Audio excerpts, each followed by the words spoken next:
Assalamualaikum warahmatullahi wabarakatuh. Kembali di vlog ATC. Nah, ini saya dapat garapan Jupiter yang sedang saya proses perbaiki. Nah, ini motor itu gini. Kalau dikontak gini kan bro, dia itu nyalanya redup langsung terang kayak gitu ya. Terus biasanya muncul kode, nah ini kedip-kedip ya, kedip-kedip. Nah, dia kodenya itu 46 ya, udah jelas. Kode 46 itu kode dimana motor itu terjadi apa ya, permasalahan dalam kelistrikan umumnya ya, umumnya itu di arus ya, entah itu dari sepul, dari aki, pokoknya intinya permasalahan di bagian kelistrikan. Nah, ini saya coba lepas semua. Ini kan di sini ada joknya, saya keluarkan akinya supaya enak untuk menganalisa, dan apabila terjadi misal di kayak gini ada kabel yang udah mulai keropos itu kelihatan. Jadi ini tadi itu pas saya cabut patah ya, udah saya sambung langsung. Ini kan ada colokan soket, tapi nggak apa-apa, ini bukan sekring ya, itu sudah saya lakukan sambungan, tapi di sana masih kayak gitu. Nah, ini jalur aki. Biasanya ya, pada umumnya motor yang ketika mempunyai penyakit seperti ini, dia dikontak pertama redup, pertama pompa nyalakan ngek, dia kan redup. Begitu pompa mati dia kan langsung terang, ngek, redup terus terang kan itu. Nah, itu umumnya terjadi itu karena kalau nggak konslet ya, aki itu sedang tidak baik-baik saja. Maksudnya voltasenya turun ya, harusnya 12 volt misalnya tinggal 11, tinggal 10 biasanya voltasenya turun. Oke, kita coba cek ya. Ini langsung saya cek di V. Oke ya, nah ini cuman 10,92, jadi di bawah 11 volt. Di bawah 11 volt itu sudah sebenarnya sudah drop lah termasuknya ya. 11,5 aja itu udah pakainya tater, itu udah terasa kayak nggak mau kuat gitu loh. Nah, karena motor ini kan tadi kan muncul kode 46, terus mempunyai masalah akinya ini kan tekor ya kan.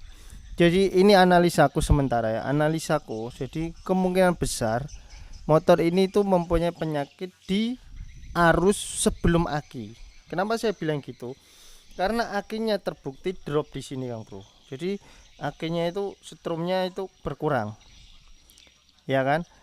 Kalau misal terjadi misal inilah permasalahan di kayak sekring kayak gini ya kan, pasti kan otomatis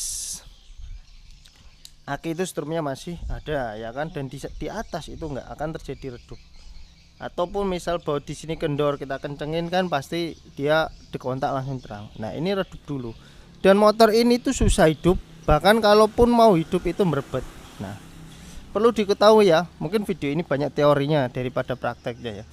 Perlu diketahui buat teman-teman yang memperbaiki motor Jupiter Z1 seperti ini. Nah, harap diketahui tipe motornya Kang Bro ya. Jadi jadi di Jupiter Z1 itu ada dua tipe ya.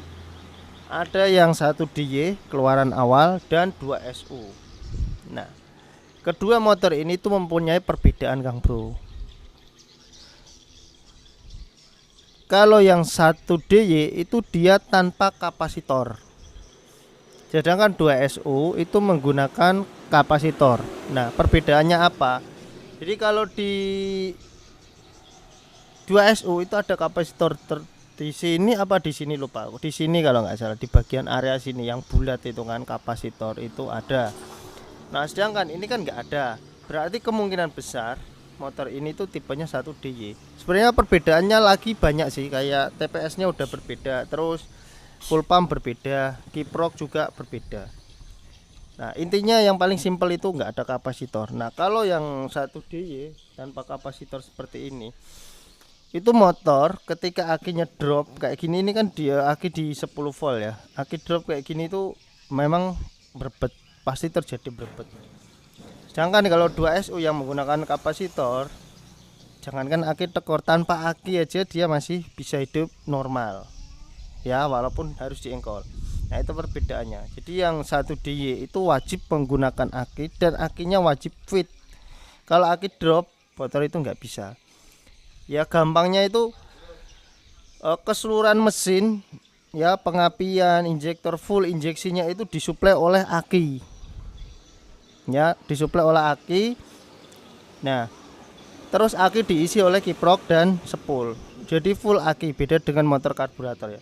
Sedangkan yang 2SO itu masih ada kapasitor banknya, jadi misal aki itu drop mati, itu arus dari kiprok atau dari sepul itu masih ketahan di kapasitor gitu loh, itu bedanya.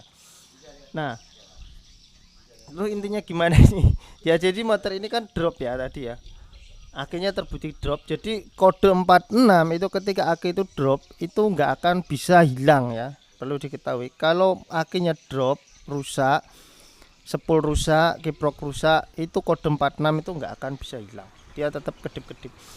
Nanti hilangnya kode 46 itu ketika aki ini udah dicas, udah terisi full, itu baru bisa hilang. Nah sekarang PR-nya itu penyebab akinya drop itu apa kan gitu, biasanya itu starter tangan bisa. Nah kalau analisa saya, karena ini kan akinya drop, terus muncullah kode seperti itu, terus timbulan berbet ya kan, itu sudah sinkron lah ya, antara berbet dan timbul kodenya itu sinkron karena motor ini tipenya 1DY ya. Jadi kita cek di area sepul dulu sini. Soket-soket sepul ini sering terbakar, sering bermasalah. Nah ini nanti masuknya ke kiprok. Kalau soket misal sepul terbakar dan lain-lain, pasti dia nggak mau ngisi. Nah ini Kang Bro, baru diomongin wis kelihatan tanda-tanda ini, kita liatin. Nah, yang putih merah, putih pink itu pulser ya, terus yang putih-putih itu sepul. Nah teman-teman bisa lihat ini. Nah itu ya, soketnya keluar satu, ini loh, modot satu. Nah ini soket sepulnya. Nah jadi kalau modot kayak gini ya, otomatis nggak ada yang nyuplai aki ya kan, jadi otomatis aki akan terjadi drop. Nah ketika aki drop, timbullah berbet, muncullah kode 46. Jadi permasalahannya itu di aki, di soketnya ini. Gampang sebenarnya, ini bisa kita baiki soketnya. Apabila udah kita kancingkan masih nggak mau ya, alangkah baiknya, nah ini udah tak cantol-cantolin gini, nggak mau nyantol dia ya, ini udah dicolok-colokin tetap nggak mau nyantol. Nah kalau kayak gini alangkah baiknya kita sambung aja di jumper, jadi nggak usah pakai soket. Yang paling umum terjadi sih di kasus Jupiter Z1 sama Vega ZR itu kebakar sih di sini, yang paling sering. Tapi ini beda. Jadi sebenarnya udah ketemu sih penyakitnya ini. Oke, nanti saya akan sambung, kita lihat setelah disambung motor bisa hidup normal apa enggak, kode 46 nya masih muncul apa enggak. Oke Kang Bro, ini sudah saya nyalakan beberapa saat ya, akinya sepertinya udah ada arusnya ya. Nanti kita coba cek pengisiannya berapa, motornya udah mau langsam. Nah di sini kode kedip-kedipnya 46 udah hilang, nggak ada kodenya lagi ya kan. Coba saya tadi kan ketika dikontak dia redup langsung terang gitu ya, coba sekarang kontak dia langsung terang begitu aja, nggak ada redup dulu baru terang. Atau coba saya biarkan, nah udah nggak ada kode kedipan. Sekarang saya coba tes tegangan akinya berapa, nanti setelah saya tes tegangannya, terus kita coba tes ketika dinyalakan apakah tegangannya naik atau enggak. Nah ini di 12,48 ya. Oke, sekarang saya coba nyalakan. Ini sebenarnya suruh kalau udah bisa normal, nggak kedip, mau ngisi dan lain-lain, nggak berbet, intinya motor udah mulai normal, suruh baiki starternya juga. Tapi ini kita fokus ke ini aja yang berbet dan kedipan ya.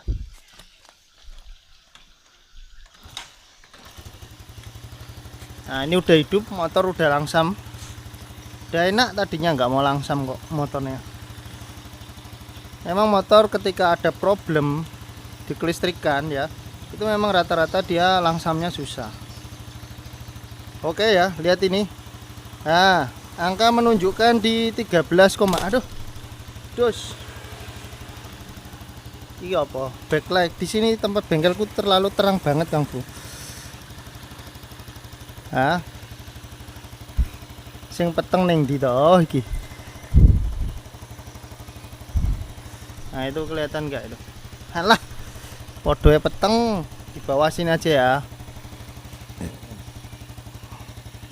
Nah, ya kan tuh 13 naik ya. 13 lebih. Berarti udah mau ngisi ya. Udah mau ngisi. Tadi kan di 12, ketika mesin hidup dia di 13, ya. Tuh ya, masih di 13, ya. Coba saya geber, naik apa enggak dia.